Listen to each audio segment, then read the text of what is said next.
Well, as I said, the 2012 election season is upon us, but our next guest is warning rampant voter registration fraud is threatening freedom and fairness of the entire process beginning now. Joining me from Washington, D.C. is Tom Fitton, president of Judicial Watch. Tom, let me say first, thanks for being here. Secondly, the issue of voter fraud, I think most people thought with ACORN's being sort of thrown out of the process that threat was minimized considerably. You say not so. No, their front group, Project Vote, which has a lot of ACORN people still there. They're actually based in ACORN's old headquarters in Washington, D.C. They're still very active. We recently got documents from Colorado showing they pressured the Secretary of State's office there to allow those on public assistance to more easily register to vote. Project Vote is out there trying to register Obama's food stamp army, and they're active in Virginia, Louisiana, and other states opposing efforts to have stricter voter ID requirements. Well, next you're going to tell me that Project Vote is still affiliated with the Service Employees International Union.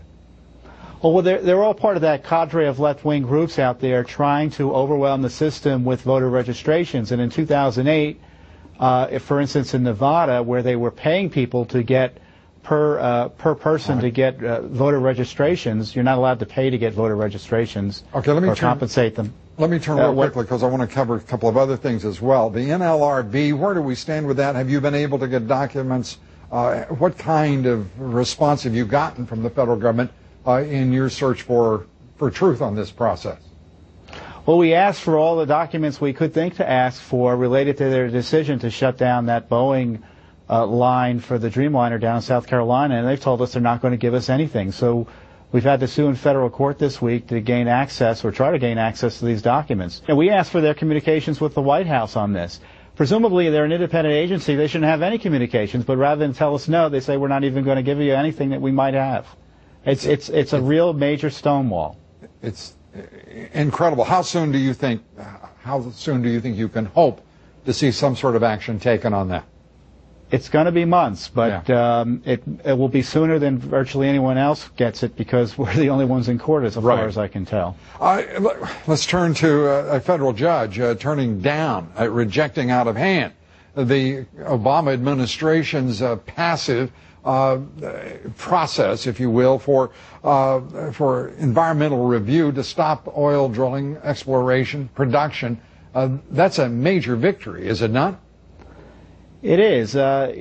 Producers out there sued the Obama administration because they came up with a set of rules to really bypass the law, which allowed this drilling to take place in a more timely manner. And they came up with a whole host of new rules to kind of thwart the law.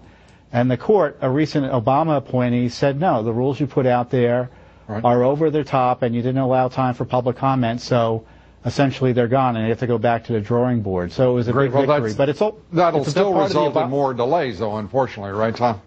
A bit more delays. But, I mean, this is another example of the Obama administration attacking the oil and gas industry, and I just don't understand how this administration focused on jobs would kill that cutting-edge industry the way it's trying to.